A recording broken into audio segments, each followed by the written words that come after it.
නත්ති මේ සරණං අඤ්ඤං ධම්මෝ මේ සරණං වරං මට ධර්ම රත්නයෙන් තොර සරණක් නෑ කියන හැඟීමක් තියෙන මිනිස්සු බිහි වෙන්න ඕනේ. මේ මුළු ලංකා ද්වීපේ පුරාම ඇති වෙන්න ඕනේ. ජීවිතේ යථාර්ථය තේරුම් ගන්න පුළුවන් මිනිස්සු බිහි වෙන්න ඕනේ. අනේකගේ දුක වේදනාව කඳුල බඩගින්න අත්තානං උපමං කତ୍වා තමන් උපමා කරගෙන මේ දේ මට වුණොත් කියලා හිතලා මතලා ශිෂ්ට සම්පන්න භාවයක් තියාගන්න පුළුවන් මිනිස්සු ජාති ආගම් භේදයකින් තොරව. එතකොට තමයි මේ ලංකාදීපේ පින්නතුනි ආධ්‍යාත්මිකාතින් සුපෝෂිත රටක් කරන්න පුළුවන් වෙන්නේ. දැක්කනේද පහුගිය දවස්වල අපිට මුළු රටටම පාඩුවක් වුණේ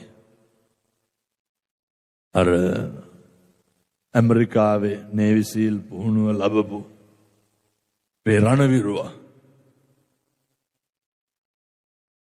ඒ වීරෝධාර රණවිරුවට මොනවාද තිබ්බ සෞඛ්‍යමය ගැටලු?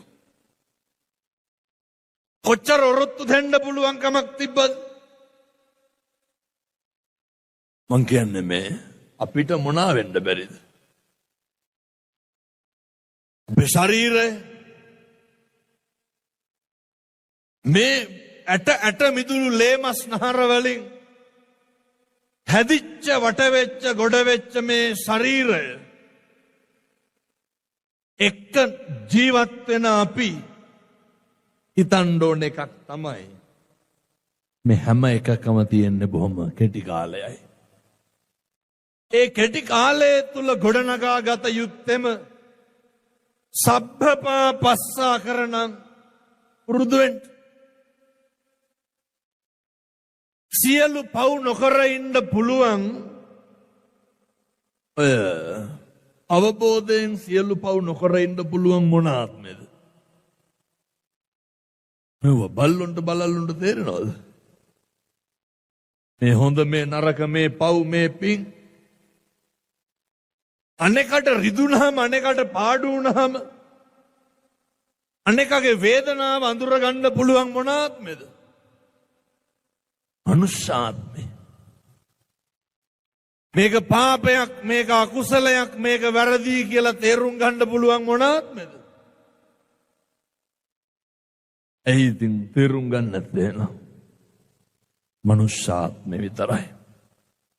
කුසලස්ස උපසම්පදා ඔය ජීවත් වෙනකොට ඔය ඇත්තන්ට හම්බෙනවා පොඩි හරි අවස්ථාවක්.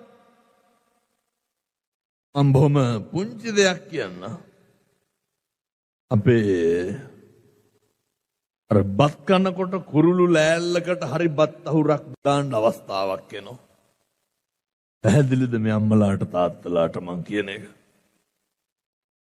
බත් කනකොට සත්තුන්ට කන්න කියලා හරි බත් අහුරක් විසිකන්න කාලයක් එනවා. අතෝ හිතනවද ඔක හැමදාම කරන්න හම්බෙයි කියලා? සතෙකුට බොණ්ඩ වතුර ටිකක් දාන්න කිරිහට්ටියකට වතුර ටිකක් දාන්න ඕක හැමදාම ඔය අවස්ථාව වෙයිද? ජීවිතේක කාලයකද විතරයි මේවා කරන්න පුළුවන් වෙන්නේ. මං හිතනවා ඇත්තන්ට ඔය හොඳම කාලේ හම්බෙලා තියෙන්නේ. ඕන තරම් ගිහින් බලන්න. මෙහෙම දේශනා කරන්න හේතුව මේකට මොකක් නොවෙන්න පුළුවන්ද? අපේ කර්මය බලවත් වුණාම වෙන්නේ මොකද්ද කියලා හිතා ගන්නවත් පුළුවන්. අපි ගොඩනගන ප්‍රතිරූප අපේ බලාපොරොත්තු ජීවිතේ කොච්චරනම් කඩාගෙන වැටෙනවද? මිනිස්සුන්ට තියෙන්න ඕන හැම කඩාගෙන වැටෙනකොට නැගී ඉන්න පුළුවන් ආධ්‍යාත්මික ශක්තිය මිනිස්සුන්ට තියෙන්න ඕන පින්නතුනේ. එහෙම කඩා වැටෙනකොට නැගී සිටින්න පුළුවන් හොඳ මානසික නිදහසක් තියෙන්න ඕන. හොඳ මානසික ශක්තියක් තියෙන්න ඕන. ඒ මානසික ශක්තිය කියන එක ඇති වෙන්නේ අවදාවත් ඒ මානසික ශක්තිය ඇති වෙන්නේ නෑ පින්නතුනි අපේ සල්ලි වලින්. හේතුව මේ 90ක් රෝග 90ක් ව්‍යාධීන්ගෙන් පිරිච්ච මේ ශරීරයට කායිකව මොකක් හරි ව්‍යාධියක් ඇති වුණාම අපිට තේරුම් යනවා අපේ මුදල් වලින් ඇති ප්‍රයෝජනයක් නැහැ කියලා. අපිට තේරුම් යනවා අපේ දරුවන්ගෙන් ඇති ප්‍රයෝජනයක් නැහැ කියලා. අපිට අවබෝධ වෙනවා අපේ යාළුවන්ගෙන් ඇති ප්‍රයෝජනයක් නැහැ කියලා. එතකොට මොකක්ද අපිට ප්‍රයෝජනයට හිටින්නේ? ඔය මම ගියා පින්නතුනේ යන්න පුළුවන් වෙලාවක අර වික්ටෝරියා එක රාජගිරියේ තියෙන ඔය අසනීප කට්ටිය ඉන්නේ බොහෝ පිරිසක්. ආබාධිත වෙච්ච උදවිය කීප දෙනෙක්ම ඉන්නවා පින්නතුනේ. ඇත්ත දැකලා ඇති සමහර අම්මලා තාත්තලා ඉන්නවර සදාකල් අර එයාලගේ ඇඳ යට තමාර වැසිකිලි පෝච්චිය තියෙන්නේ නේ. ඕන තරම් ඉන්නවා. ජීවිතේ තරුණ කාලේ ගෙවාගෙන යනකොට වෙච්ච ආබාධකින් ඔත්පොළ වෙච්ච කට්ටිය ඉන්නවා. ලොකු ව්‍යාපාරික මහත්තුරු හොඳ මුදලාලිලා ජීවිතේ කාලයක් තුල තමන්ගේ ස්වර්ණමය අවස්ථාවන් පින්වන්ත විදිහට ගෙවපු පින්නතුන් සමහර විට මරණ කම්මර ඇඳ උඩ ඉන්නවා. කියමු බලන්න අපිට මොකක් වේද? පින්නතුනේ අවිනිශ්චිතයක් රජ කරන්න කියනවා එහෙම නෙමෙයි. ජීවිතේ කඩා වැටෙන්න මුක්කු ගහනව නෙමෙයි. නිස්සුන්ට තියෙන්න ඕන අර කොයි වෙලේ ජරාවට පත් වෙයිද ව්‍යාධියට පත් වෙයිද එක අකුසලයක්වත් මගෙන් සිද්ධ වෙලා බෑ. එක පාප කර්මයක්වත් මගෙන් සිද්ධ වෙලා බෑ. මිනිස්සුන්ට හැඟීම තියෙන්න ඕන. තමන්ගේ හෘද සාක්ෂියට තට්ටුවක් දාලා බලනකොට මිනිස්සුන්ට දැනෙන්න ඕනේ අවදාවත් කිසි කෙනෙකුට බොරුවක් කරලා නැහැ කියලා. කොම්ම බනහන ගමන් හදවතට පොඩි තට්ටුවක් දාලා බලන්න. හදවතට තට්ටුවක් දාලා අහනකොට තියෙන්න ඕනේ. එන්නතුන් දන්නවත් ඇති ඔය ජීවිතේට ඔය පුරුණු කරන්න එපා කාටවත්. කිසි කෙනෙක් රවට්ටන්න එපා. හේතුව පින්නතුනි කවුද රැවටෙන්නේ? මේ සංසාරේ කවදා හරි පින්නතුනි අපි රැවටෙනවා. පැත්ත කියනවත් ඇති ජීවිතේ කරපු සමහරක් දේවල් ගැන ඔය ජීවිතේ මේ වෙනකොට කීපාරක් විතර කියලා තියෙනවද මම රැවටුණා කියලා? අපේ තරුණ දුවලා පුතාලා තරුණ මහත්තුරු කීපාරක් කියලා තියෙනවද අපි අහු වුණා කියලා? මිනිස්සුන්ට කවදාවත් හිතෙන්න නරක දෙයක් තමයි තමන් රැවටුණා කියලා. මිනිස්සුන්ට කවදාවත් හිතෙන්න නරක දෙයක් තමයි අර මට වැරදුනා කියන හැඟීම කවදාවත් ඇති වෙන්න හොඳ නැහැ. මම යෝජනා කරන්නේ දැන් එහෙම ඇති වෙනවා නම් අපිට වැරදුනා අපි රැවටුණා කියලා. එන්නතුනි මේ අපේ සංසාරේ අපි කරපු අකුසල කර්ම. මේ රැවටෙනකොට වරදිනකොට සමහරු කියනවා මේ කියන්නේ මේ ආත්මය තුල ජීවත් වෙනකොට අපිට අපේ වාග්ය ගැන සිහිපත් වෙන්න ඕන, අපේ වාසනාව ගැන සිහිපත් වෙන්න ඕන.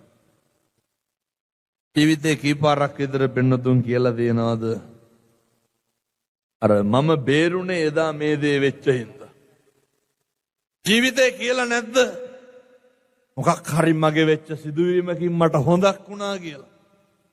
අමහර වැරදීම් අපිට වෙන්නේ අපේ යහපතට පින්නතුනේ. සමහර මගහැරවීම් වෙන්නේ යහපතට. ඒක తాවකාලික දුකක් වුණත් සදාකාලික සැපයක් තියෙනවා. සමහර දේවල් තියෙනවා తాවකාලික සැපක් වෙනුවෙන් ජීවිතේ සදාකාලයක් දුකකට අතවනන දේවල් අපි අකමැත්තෙන් වුණත් ගිහිල්ලා වැළඳ ගන්නවා. එනිසා මම යෝජනා කරනවා එන්නත් සියලු දෙනාටම ඔතන හරි වරදිනවා නම් රැවටෙනවා නම් අවදාවත් අනේකව රවට්ටන්න එපා. අනේකට බොරුවක් කරන්න එපා. කිසි කවදාව පින්නතුනේ ඔය අනේක අපහසුතාවයට පත් කිරීමේ උමනාවේ අනේක පෙළීමේ උමනාවේ මම මෙහෙම දේශනා කරන්නත් හේතුවක් තියෙනවා. අතපය හතර හන්දි වළංගු තියෙන කාලේ යන්න එන්න ඇවිද ගන්න පුළුවන් කාලේ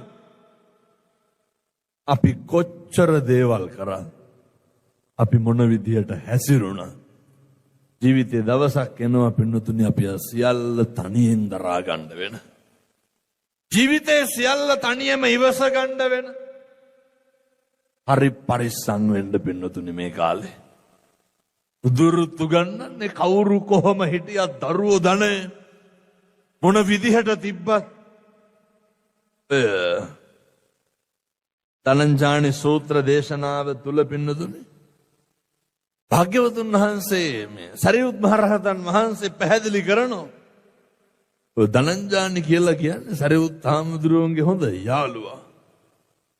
මම ඇත්තන්ට යෝජනා කරනවා අර විඩෙන් විඩ ඇවිල්ලා කවුරු හරි තට්ටු කරනවා. ධනංජානිට වැරදිච්ච විදිහට ඔය ඇත්තන්ට වරදින්න හොඳ නැහැ. කොහොමද පින්නතුනි වරදින්නේ? අත දන්නව නේද අර බඬු ටික හංගගත්ත විදිහ. ඔය නරියෙක් ඇවිල්ලා ගඟක් ගාව හිටපු ඉබ්බෙකුට තට්ටුවක් දානවා. මං කියන්නේ මේ නරින්ට අහු වෙන්න එපා. ජීවිතේ නැති උනේ කවුරු හින්දාද? නරින්ට අහු වෙලානේ. කවුද නරියා? නරියා තමයි මාරයා. නරියා තමයි කෙලස් විදිහට ඇවිල්ලා තට්ටුව දාන්නේ.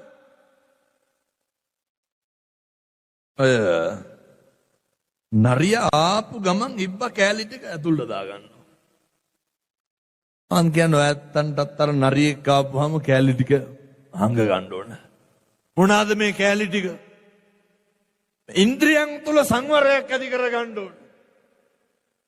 ඉන්ද්‍රියන් සංවර කර ගන්න ඕන. කවුද නරියා? මාරයා. වෙනතුනේ නරියා තට්ටුව දාලා ඉබ්බ අඬු බඩු හංගගෙන ඉන්නෝ. නරියා යන කම්ම ඉබ්බනේ මේ ඔළුව එළියට දැම්මේ. පිටස්තරින් ඕන තරම් තට්ටු බට්ටු වෙනවා. පිටස්තරින් ඕන තරම් බලාගෙන ඉන්නවා. කොයි වෙලේද අපේ කට ඇරෙන්නේ? මේ ඉන්ද්‍රිය සංවර භාවයේ තුලින් විතරයි අපේ ජීවිතයේ ශික්ෂණය නැති වෙන එක වලක්වා ගන්න පුළුවන් වෙන්නේ. ඒ නිසා පින්නතුනි බාහිරින් මොන දේවල් ආවත් මම යෝජනා කරන්නේ කටනම් අරින්න එපා. බාහිරින් මොන දේවල් ආවත් අතපය හොලවන එකේ ඉඳන් තියෙන්න ඕනේ. මම මේ කරන්නේ කාගේ උමනාවද කියන එක අපේ ඔළුවට එන්න ඕනේ. මම මේ කතා කරන්නේ කාගේ දේවල්ද කියන එක ජීවිතේ ඔහොම කීපාරක් විතර හිතලා තියෙනවද? සාමාන්‍යයෙන් මං කියන්නේ ඔය කටක් අරින්න කලින් එහෙම හිතලා තියෙනවද? කට අරින්න කලින් කීපාරක් හිතලා තියෙනවද? මේක කුසලයක්ද අකුසලයක්ද කියලා. වෙනතුනේ නරි ඇවිල්ලා තට්ටු කරනවා ඇවිස්සියන් කියලා. නරි ඇවිල්ලා තට්ටු කරනවා කලබල වෙයන් කියලා. හෙදර දොර ජීවත් වෙනකොට ඉන්නකොට ඇතිවන කේන්තිය මිනිස්සුන්ගේ ඇතිවෙන වෙනස් වීමේ ඉඳන් අපේ අපේ ළඟින් හිටපු අපේ සමීපතමයන් වෙනස් වෙනකොට අපේ සමීපතමයන් අපෙන් ඈත් වෙනකොට කාටද දුක හිතෙන්නේ? කවුද කනගාටු වෙන්නේ? අපි. මොකටද පින්නතුනේ වෙන කවුරුවත් වෙනස් වෙනකොට අපි කලබල වෙන්නේ? වෙන කාගේවත් චර්යාවකට අපි කලබල වෙන්නේ ඇයි? මෙතන ඉන්න දෙමව්පියොන්ගෙන් මම අහන්නේ.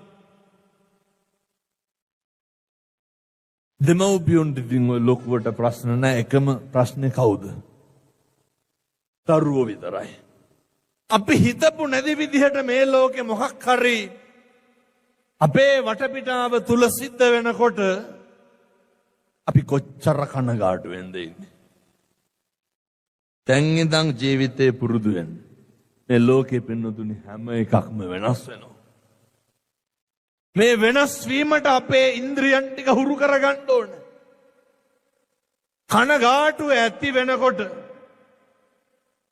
අපිට පුළුවන් වෙන්න ඕන පින්නතුනේ අර මොකටද කනගාටුව ඇති වුනේ?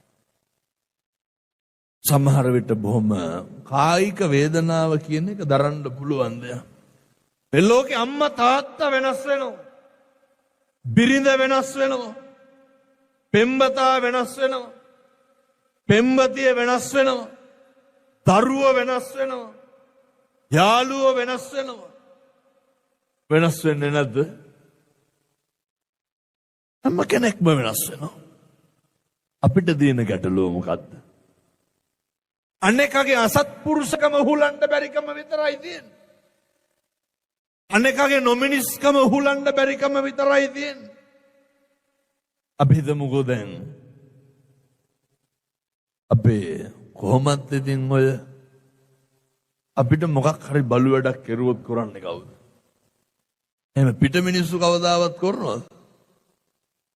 ඔය කවුරු හරි ළඟින්ම ඉන්න කෙනෙක්. අපි ළඟින්ම ඇසුරු කරන කෙනෙක්නේ. අන්න ඕකයි අපිට දරා ගන්න බැරි. අපේ මිත්‍රයෝ අපේ අසල්වාසීන්ගේ වෙනස් වීම තුලින්මයි පින්නතුනි අපේ ඉන්ද්‍රිය අසංවර භාවය ඇති වෙන්නේ. ඒ නිසා මම යෝජනා කරනවා මේ ලෝකේ සෑම කෙනෙකුගේම චර්යාවට අනුව අපේ ඉන්ද්‍රියන් හැසිරවීම පාලනය කරගන්න ඕනේ. මිනිස්සුන්ට එකපාරම තරහා ගන්න බැරි දුකක් ඇති වෙන්නේ. ඔය නේ දැන් මං හිතනවා මෙතන විවිධ ශාස්ත්‍රවල උදවිය ඇති. මේ වෙනකොට ඔය කටවල් වලින් කී පාරක් විතර කියලා තියනවද? මං ඒ කියන විදිහටම කියන්නම්. කී පාරක් විතර කියලා තියනවද? අර අපි හිතුවේ නෑනේ අරු එහෙම කරයි. මම හිතුවේ නෑ මෙයා මෙහෙම කරයි. මේ තමයි පිනතුනේ ජීවිතේ මිනිස්සුන්ට මුහුණ දෙන්න වෙන අප්‍රසන්නම සිදුවීම. මේ තමයි මිනිස්සෙකුට මුහුණ දෙන්න සිද්ධ වෙන වේදනාකාරී කඩාවැටීම් කීපයයි. පිනතුනේ අපේ ගෙදර අපේ ස්වාමියා වෙනස් වෙච්ච ගමන් අපේ අම්මලාගේ ජීවිත කඩාගෙන වැටෙනවා. පිරිඳ වෙනස් වෙච්ච ගමන් අපේ තාත්තලාගේ ජීවිත කඩාගෙන වැටෙනවා. ඊට හපන් අම්මගේ තාත්තගේ එකම ලෝකයේ වෙච්ච දරුවෝ වෙනස් වුණු ගමන් මොකද වෙන්නේ? දැන් මේ අම්මලාගේ තාත්තලා හදවතට තට්ටුවක් දාලා අහන්න ඇත්තන්ට ඇත්තොන්ගේ දරුවෝ ගැන සතුටුයිද? මගේ දරුවෝ මෙහෙමයි, මගේ දුව මෙහෙමයි, මගේ පුතා මෙහෙමයි, තෘප්තිමත්ද? මේ ප්‍රදේශවල ලොකු අඩුපාඩුවක් තියෙනවා. දහම් පාසලකටවත් ළමයෙක් යවන්නේ නැහැ. අහලා බලනකොට එදාට මේ ස්විමින් ක්ලාස් තියෙනවලු. දහම් පාසලකටවත්. මාර දෙමව්පියෝ කියනවා තේරුමක් නැහැලු.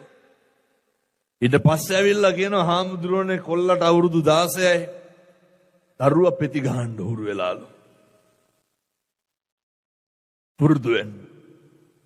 මැරෙනකන් සැනසීමකට තියෙන්නේ අපේ සමීපතමයින්ගේ අපේ ළඟින්ම ඉන්න උදවියගේ අනුකම්පාව අපි වෙතට තියෙනකන් අපේ ළඟින්ම ඉන්න උදවියගේ ආදරණීය භාවය අපි වෙතට තියෙනකන් වෙන්නතුනේ මම මේක කියන්න හේතුවක් තියෙනවා.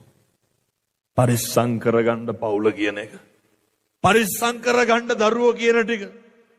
පරිස්සම් කරගන්න දෙමව්පියෝ කියන ටික.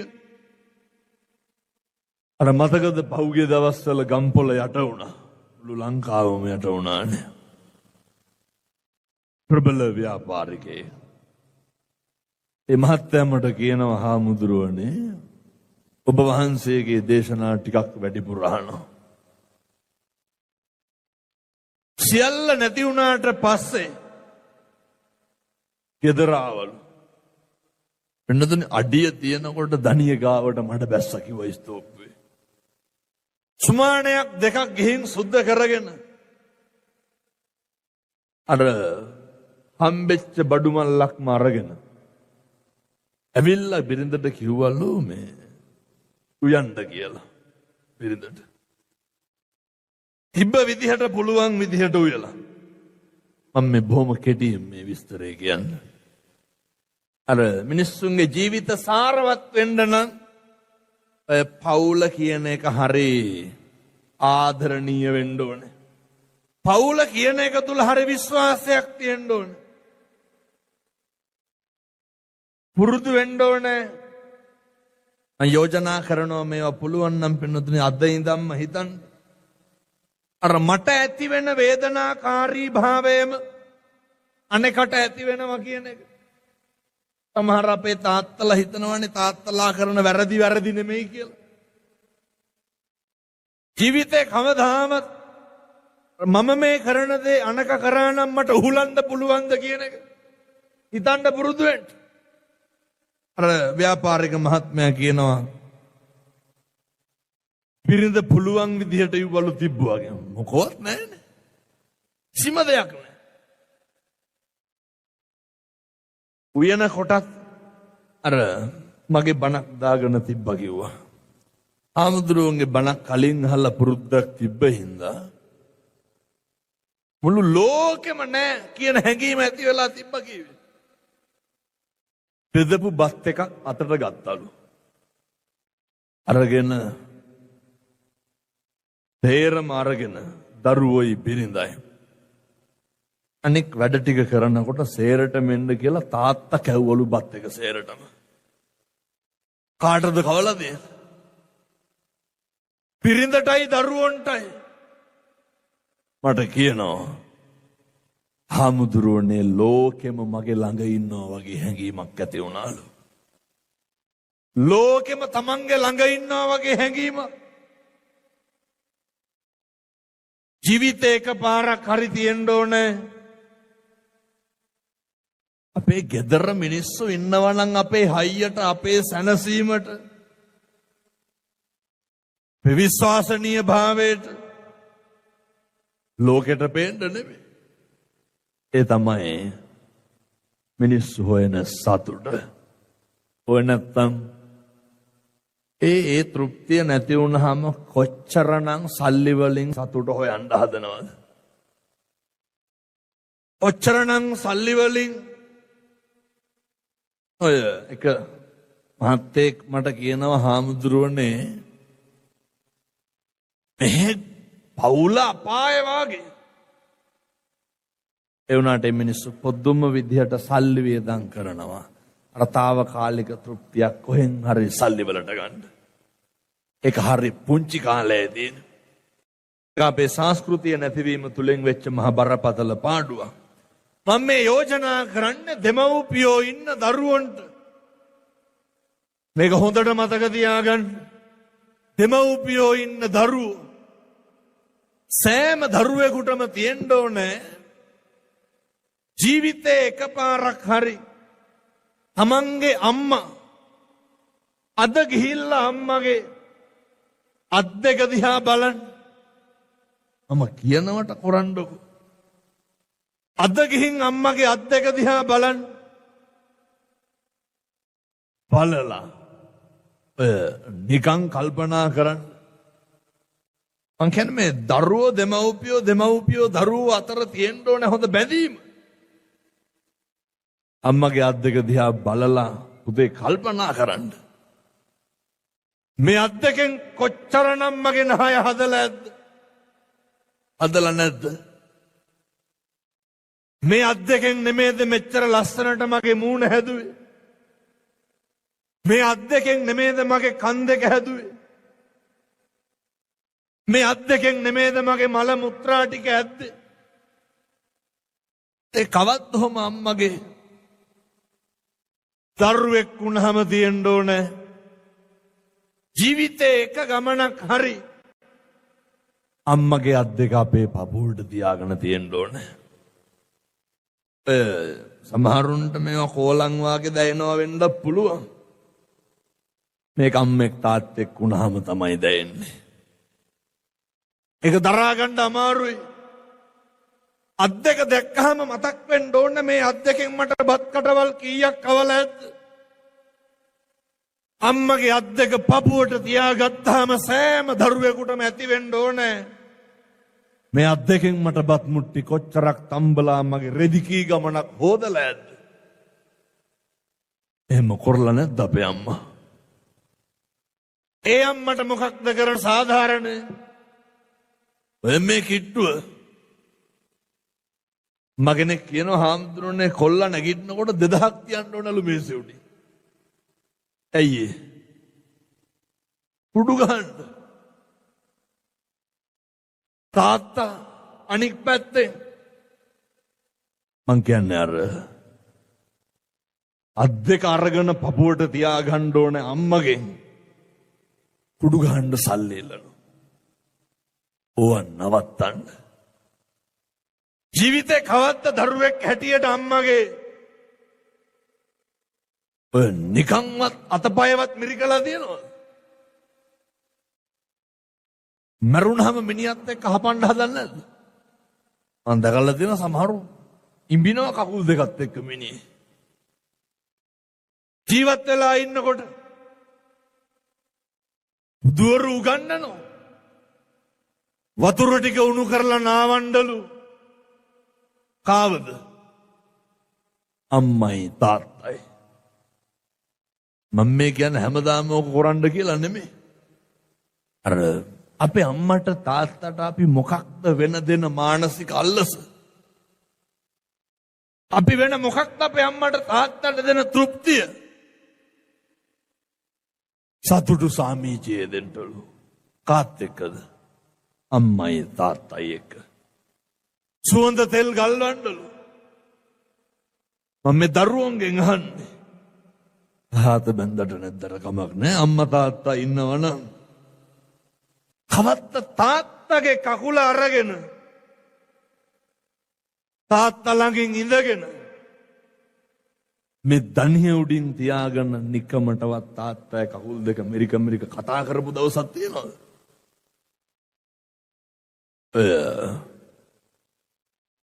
අමාරු කියනවා පින්නතුනේ ඔය අම්මට තාත්තට බලන එක සලකන එක ඒවා අපි කරන්න ඕනේ නෑලු. ඒවා හරි ප්‍රාථමිකයිලු. මෙතන ඉන්න දෙමව්පියෝ කල්පනා කරන්න මගේ දරුවෝ මට ඔහොම කරනකොට මොකක්ද ඇති වෙන හැඟීම? පිළිඳුරි පපු කැවුතුත් එක්ක උණු වෙන්නේ නැද්ද? ආශිර්වාදාත්මක හැඟීමක් එන්නේ නැද්ද? මේ මස් ගොඩ දිරුවට පස්සේ අපිට ඕනේ ආදරේ විතරයි. මස් ගොඩ දිරුවට පස්සේ ඕක හොඳම උදාහරණය තමයි ඔය ස්පිරිතාල් එක නැවතිලා ඉන්න මිනිස්සෙකුට තියෙන එකම සැනසීම මොකද්ද? ලෙඩ්ඩු බලන් දෙන එක නෙමෙයිද? හරි සතුටුයි පින්නතුනේ ස්පිරිතාලේ ඉන්නකොට කට්ටිය බලන් වට වෙනවනම්. මම දැකලා තියෙනවා ලෙඩ්ඩු බලන වෙලාවට ඉස්සි බලනවා කවුද එන්නේ කියලා. කවුරුවත් නැතුව අපි විතරක් බලන්න කවුරුවත් නැතුව අනික් කට්ටිය බලන් දෙනකොට එදාටවත් මිනිස්සු ඉගෙන ගන්න ඕනේ ආදරය කියන එක අපිට ගොඩක් තියෙන්න ඕනේ. සමීපකම කියන එක අපිට ගොඩක් තියෙන්න ඕනේ. මේක අපේ දරුවෝ දෙමව්පියෝ තුලින් සෑහෙන්න ඈත් වෙලා. ඒක හොඳටම පේන ඔය අම්මලා හරියට ආරාධනා කරනවා හාමුදුරුවනේ පණ කියන්න හිර ගෙදරට වඩින්න. පණ කියන්න බන්ධනාගාරයට වඩින්න. ඇයි කියලා අහනකොට මගේ කොල්ලා මට නැති වුණාලු. හේතුව අවුරුදු 16න් විතර කුඩු ගහන්න පුරුදු වෙනවා.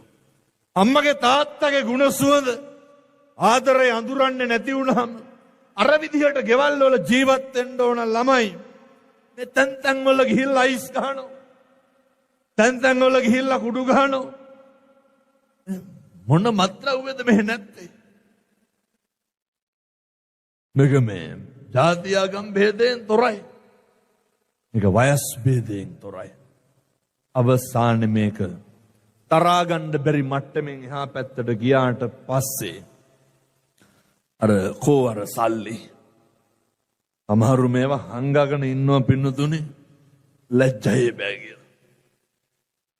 සමහරු හංගගෙන ඉන්නවා රස්සාවට හරි නෑ කියලා. දරුවෝ නේද ඉලෙක්ට්‍රික් සිගරට් එකට පුරුදු වෙලා මේ විවිධ දේවල් වලට හුරු වෙලා මං කියන්නේ අර විදිහේ සැනසීමක් හොයන දෙමව්පියොන්ට අවසානයේ පේන්න තියෙන්නේ මොනවාද? දරුවන්ගේ ආදරේ බලාපොරොත්තු වෙන දෙමව්පියොන්ට ඒ කාලේ නම් කියනවා අපිට දරුවන්ගෙන් මුකුත් ඕනේ නැහැ. එයාලා ඉගෙනගෙන එයාලගේ දේවල් කරගන්නේ කියලා. නමුත් පින්නතුනේ මේ මස් ගොඩ දිරනකොට මේ වේදනාව ඇති වෙනකොට අපිට ටිකක් තනියම ජීවත් වෙන්න අමාරුයි. කවුරු හරි ඉන්න ඕනේ. දෙමව්පියන්ගේ තියෙනවා ලොකු වගකීමක්. දෙමව්පියෝ පුරුදු වෙන්න. ඔය අම්මලා විදිහට ඉන්න තාත්තලා විදිහට ඉන්න. බුදුවරු තක්සේරු කරනවා අම්මා තාත්තා කොතනද තියන්නේ? බුද්ධෝවිය මාතා බුද්ධෝවිය පිතා. අම්මයි තාත්තයි බුදුවරු වාගේ වෙන්නදුනේ. බුදුවරු වාගේ. අපේ ජීවිත මෙහෙම ගොඩනගුණේ කවුරු හින්දාද? අර නේ බඩේ ඉන්නකොට දරුවට හොඳ නෑ කියලා වේදනාවට බෙහෙත් පෙත්තක්වත් බොන්න නැතුව පරිස්සම් කරගෙන හිටපු හින්දා. හැදුනට හම්බුණාට පස්සේ පරිස්සම හින්දා මැස්සෙක් මදුරුවෙක්වත් වහන්න දෙන්න නැතුව හදපු හින්දා අපි ඔහොම හැසිරෙන්නේ, ඔහොම ඉන්නේ, මෙහෙම ඉන්නේ. ඈත් බලාපොරොත්තු වෙන ලෝකේ නැති වුණාට පස්සේ හරි කලකිරීමක්, හරි දුකක් ඇති වෙන්න පුළුවන්. ඒ නිසා මම යෝජනා කරනවා අපේ අම්මට තාත්තට ඈත් බුදුවරු වාගේ ඒ නම්බුකාරකම රැක ගන්න ඕන. ඒ ආදරණීය භාවයේ, ගෞරවාන්විත භාවයේ රැක ගන්න ඕන. සත්පුරුෂෝ විදියට ජීවත් වෙන්න. අපේ මගේ දුවේ, මගේ පුතේ කියලා කියන තැන ඉඳන් කතා කරන්න පුරුදු වෙන්න ඕන. ඇයි මේ බුදුරජාණන් වහන්සේ මාතා පිතු උපට්ඨාන පුත්තධාරස්ස සංඝෝ මේවා මංගල කරුණු විදිහටම විශේෂ කරලා දේශනා කරේ. මිනිස්සුන්ගේ සැනසීමේ දිගපළල තීරණය වෙන්න පින්නතුනි ගෙදර ජීවත් වෙන විදිහට. මිනිස්සුන්ගේ සැනසීමේ දිගපළල තීරණය වෙන්නේ අපේ ගෙදර පරිසරයේ තියෙන විදිහට. ඒ නිසා මම යෝජනා කරනවා ඇත්තන්ට පවුල පන්සල වගේ තියාගන්න. පවුල පන්සල වගේ තියාගන්න. මොකක් හරි දෙයක් වුණාම අපේ ගෙදර තියෙන්න ඕන අපිව සනසන්න අපේ මිනිස්සු ලෑස්ති වෙලා ඉන්න ඕන. අපේ මොකක් හරි වුණාම සනසන්නද බලාගෙන ඉන්නේ, වනසන්නද බලාගෙන ඉන්නේ. අපේ මොකක් හරි වුණාම හිත නිවන්නද බලාගෙන ඉන්නේ, මරාගෙන කණ්ඩද ලෑස්ති වෙලා ඉන්නේ. වරදින්න පුළුවන්, මගේ අරෙන්න පුළුවන්, බැරි වෙන්න පුළුවන්. පරිස්සමට ඉන්න. පුරුදු වෙන්න. මේ මම අකමැති දේ අනෙකත් කැමති නෑ කියන එක හිතන්න. කාට හරි ඇඟිල්ල දික් කරනකොට කවුරු හරි විවේචනය කරනකොට අර නිකමට හිතන්න පුරුදු වෙන්න මට වුණොත් කියලා. අපි කොච්චරවත් දකින්න ඔය සමාජ මාධ්‍ය උපයෝගී කරගෙන කොච්චර අනේක පීඩාවට පත් කරනවද? වචන වලින් මිනිස්සු මරන්න හදනවා. වචන වලින් ජීවිත නැති කරන්න හදනවා. එනිසා අයත් යෝජනා කරන්නේ පරිස්සමට ඉන්න. නරි ඇවිල්ලා තට්ටු කරනකොට රැවටෙන්න එපා. අර අවුස්සනකොට කල්පනා කරන්න මේ මොකේටද ඇවිස්සෙන්නේ?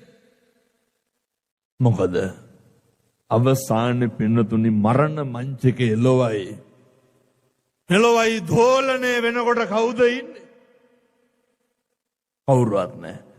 ඒ සියල්ල අපි තනියම දරා ගන්න ඕනේ. ඒ සියල්ල අපි තනියම විඳ ගන්න ඕනේ. මේ පින්නතුන් කල්පනා හිතන්න නිකන් ලබනාත් මේ කවුරු වෙලා උපදී කියලාද?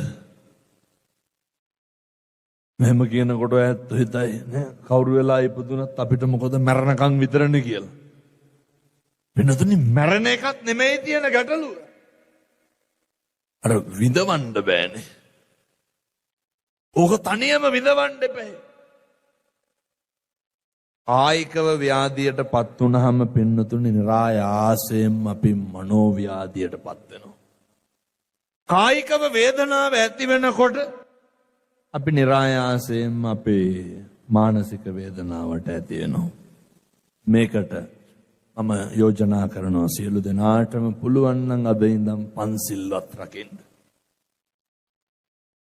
පුළුවන් නම් අද ඉඳන් ජීවිතේ සීල සම්පන්න වෙන්න බලන්න. අද ඉඳන් මොකක්ද එතකොට සිද්ධ වෙන වැරද්ද? මම හැමදාම හැම තැනම කියන්නේ කාගේ හරි හිතක් රිදෙනවා නම් අදිෂ්ඨාන කරන්න. ඔය වෙනතුනේ තෝ කියලාවත් කියන්න එපා. පැහැදිලිද මං කියන එක? කාගේ හරි හිතක් රිදෙනවා නම් එක කුණුහරුපයක්වත් කියන්න එපා. ඔය සිතුවිල්ලකින්වත් හිතක්වත් රිද්දන්න එපා. අදිෂ්ඨාන කරගන්න. මේක කරන්න පුළුවන් පින්නතුනේ මනුෂ්‍යාත්ම භාවය තුල විතරයි. අපේ තරුණ දරුවෝ තරුණ මහත්තුරු මේක පොඩි කාලේ ඉඳන් පුරුදු වෙන්න. මේ පින්නතුනේ මේ තියෙන බෞද්ධ ප්‍රබෝධය ඇති වෙන යුගය සුදහස් ගණනින් බණ අහන්න එන යුගය. දැන් මම මේ බණ ඉවර වෙලා මෙහෙම බදුල්ල යන්න ඕනේ. එට උදේ 8ට මුතියංගන රජමහා විහාරේ බණ. එට බණ 4ක් තියෙනවා පින්නතුනේ. බදුල්ල බණ්ඩාරවල ඇල්ල හපුතලේ. ආයෙ මං ඒක කියලා පහවදා එන්න ඕන. ආයෙ පොළොන්නරු යන්න ඕන. ආයෙ පහවදා කතරගම යන්න ඕන. මොකක්ද මේ ව්‍යායාමය? මොකක්ද මේ උත්සාහය? මිනිස්සු කොහෙන් හරි සීල සම්පන්න වෙන්න ඕනේ. මේ මුළු ලංකා ද්වීපේ පුරාම ඇති වෙන්න ඕනේ. ජීවිතේ යථාර්ථය තේරුම් ගන්න පුළුවන් මිනිස්සු බිහි වෙන්න ඕනේ. අනෙකගේ දුක වේදනාව කඳුල බඩගින්න අත්තානං උපමං කତ୍වා තමන් උපමා කරගෙන මේ දේ මට වුණොත් කියලා හිතලා මතලා ශිෂ්ට සම්පන්න භාවයක් තියාගන්න පුළුවන් මිනිස්සු ජාති ආගම් භේදයකින් තොරව නත්ති මේ සරණං අඤ්ඤං ධම්මෝ මේ සරණං වරං මට ධර්ම රත්නයෙන් තොර සරණක් නෑ කියන හැඟීමක් තියෙන මිනිස්සු බිහි වෙන්න ඕනේ.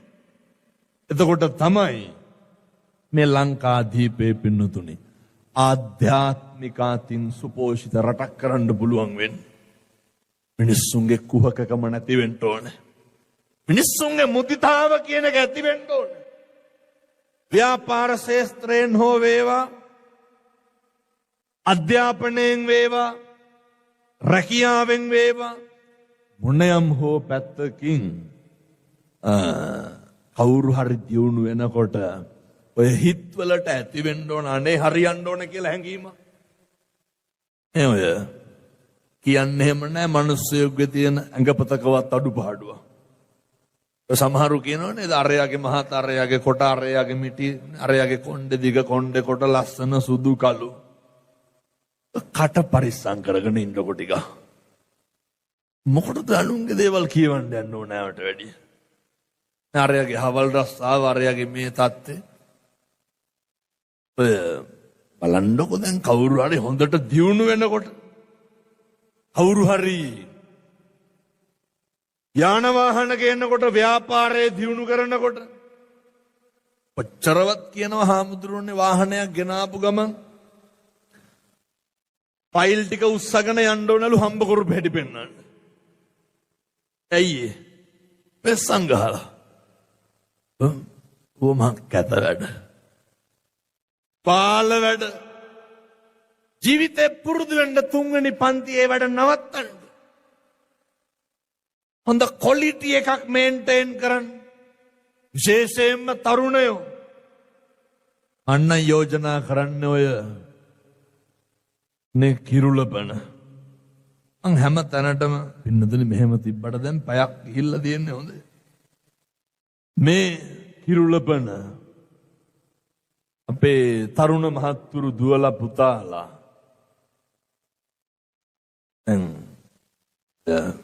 කිසිදු මද්ද්‍රව්‍යයක් පාවිච්චි කරන්න එපා. මේ මෙහෙ අම්මලා ඕන තරම් දුක කියනවා. වෙනදුන ලියුම් 40කට 50කට වැඩියෙන් දවසට එනවා. මොනවාද කියන්නේ? ආමඳුරනේ දුව මද්ද්‍රව්‍ය වලට ඇබ්බැහි වෙලා. පුතා මද්ද්‍රව්‍ය වලට ඇබ්බැහි වෙලා. සමහර කිරියම්මලා කියනවා දුවයි පුතයි දෙන්නම හිරේ. මුණුබුරා බලාගන්නේ මම. ඛේද වාචක. ඕවා නවතින්න ඕනේ නැද්ද? එනිසා ඔය යාල් අසුර ආශ්‍රයෙන් ධම්ම සකස් කරගන්න ජීවිතේ. අසුර හින්දාම මුළු සංසාරෙම වරදින්න පුළුවන්. අසුර හින්දාම ජීවිතේ ආපස්සට යන්න පුළුවන්. මම යෝජනා කරනවා මොකක් හරි මත්ද්‍රව්‍යයක් පාවිච්චි කරනවා නම් අපේ සත්පුරුෂ තරුණ මහත්තුරුන්ට මේ යෝජනාව කරන්න. ඕක නවත්තලා දාන්න. මේ පැත්තේ ගේට්ටුවක්වත් අරගලා තියන්න පුළුවන්ද පැයක්වත්? බල්බ් එකේ ඉඳන් ගලවනවනේ. හේතුව දැන් කී දෙනෙක්ගේ ෆෝන් වලට ගහලාද කවුද දන්නේ? එච්චරටම හේතුව මත්ද්‍රව්‍ය. එනිසා සංසාරේ කල්ප ගානකින් හම්බුණු මේ මනුෂ්‍ය ආත්ම භාවය මම යෝජනා කරන්නේ මේක නිකන් නිස්කාරණේ නාස්ති කරන්න එපා. ඒක පරිස්සම් කරගන්න. අපේ තරුණ දරුවන්ට දුවලට පුතාලට කියන්න ඇසුරු කරන යාළුවාගේ ඉඳන් බලන්න මොකක්ද වෙන යහපත මොකක්ද වෙන අයහපත කියලා තව පාරක් කල්පනා කරන්න. ඇසුරු කරන හැම කෙනෙක් දිහාම දෙපාරක් හැරිලා බලන්න. මොකක්ද වෙන ශාන්තිය මොකක්ද වෙන පිහිට කියන එක තව පාරක් හිතන්න. ජීවිතේ මෙතුවක් කල්ලේ ඇසුර හින්දා හරි ගියාද වැරදුනාද කියන එක බලන්න. ඔය එක අම්ම කෙනෙක් ලියලා එවලා තියෙනවා හාමුදුරුවනේ රුපියල් 100ට 150ට තියෙන ඔන්නේ දොර රත්තරන් පාට කරාම්බුවනම්මන. අද ඒ දෙකක් දාගත්තලු. ඇයි ඒ තමන්ගේ ලෙයින් මසින් ජාතක කරපු පුතා අම්මගේ බෙල්ල බිත්තියට හේතු කරලා කියනවලු ඔහොම ගලවලා දීපන් කියලා. ඒ කරලා කියනවලු සමා වෙන්න කියලා.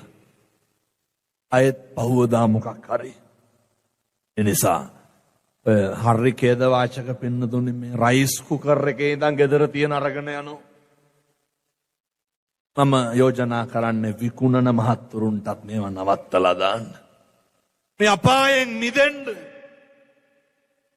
සනසීමෙන් මැරෙන්න ආත්මයක් හදාගන්න.